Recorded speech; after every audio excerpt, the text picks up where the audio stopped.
నమస్తే. 27 ఏళ్ల నిరీక్షణకు తెరపడింది. హస్తినలో అధికార పీఠాన్ని బీజేపీ హస్తగతం చేసుకుంది. నెల రోజులుగా హోరాహోరీగా సాగిన ఎన్నికల పోరు ఎట్టకేలకు ముగిసింది. బీజేపీ అఖండ విజయం సాధించడంతో దేశ రాజధానిలో సీఎంగా ఎవరు పదవిని చేపడతారనే ఉత్కంఠ మొదలైంది. ప్రస్తుతానికి ఢిల్లీ సీఎం రేసులో పర్వేష్ సింగ్ వర్మ, మనోజ్ తివారీ, బాన్సూరి స్వరాజ్, అలాగే విజేందర్ గుప్తా, హరీష్ ఖురానా ఉన్నట్లు తెలుస్తోంది. అయితే కేజ్రీవాల్పై గెలిచిన పర్వేజ్ వర్మ ఆ వెంటనే అమిత్ షాను కలిశారు. దాంతో పర్వేజ్ వర్మను సీఎంగా ఎంపిక చేసే అవకాశాలు కనిపిస్తున్నాయనే వార్తలు వినిపిస్తున్నాయి.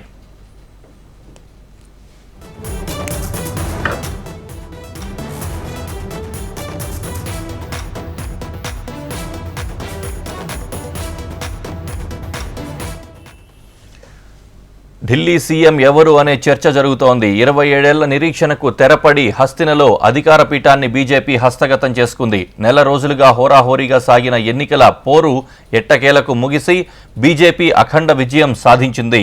దీంతో దేశ రాజధానిలో సీఎంగా ఎవరు పదవి చేపడతారనే ఉత్కంఠ మొదలైంది. ప్రస్తుతానికి ఢిల్లీకి సీఎం రేస్లో పర్వేజ్ సింగ్ వర్మ, మనోజ్ తివారీ, బాన్సూరి స్వరాజ్, విజేందర్ గుప్తా, హరీష్ ఖురానా ఉన్నట్లు తెలుస్తోంది. అయితే కేజ్రీవాల్పై గెలిచిన పర్వేజ్ వర్మ ఆ వెంటనే అమిత్ షాను కలిశారు. దీంతో పర్వేజ్ వర్మను సీఎంగా ఎంపిక చేసే అవకాశాలు కనిపిస్తున్నాయని వార్తలు వినిపిస్తున్నాయి.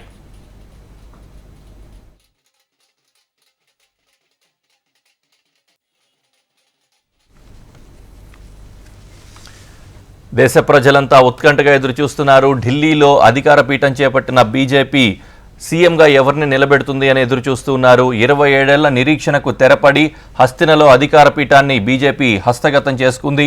నెల రోజులుగా హోరాహోరీగా సాగిన ఎన్నికల పోరు ఎట్టకేలకు ముగిసి బీజేపీ అఖండ విజయం సాధించింది. దేశ రాజధానిలో సీఎంగా ఎవరు పదవిని చేపడతారనే ఉత్కంఠ మొదలైంది. ప్రస్తుతానికి ఢిల్లీ సీఎం రేసులో పర్వేజ్ సింగ్ వర్మ, మనోజ్ తివారీ, బాన్సూరి స్వరాజ్, విజేందర్ గుప్తా, హరీష్ ఖురానా ఉన్నట్లు తెలుస్తోంది. అయితే కేజ్రీవాల్పై గెలిచిన పర్వేజ్ వర్మ ఆ వెంటనే అమిత్ షాను కలిశారు. దీంతో పర్వేజ్ వర్మను సీఎంగా ఎంపిక చేసే అవకాశాలు కనిపిస్తున్నాయని వార్తలు వినిపిస్తున్నాయి.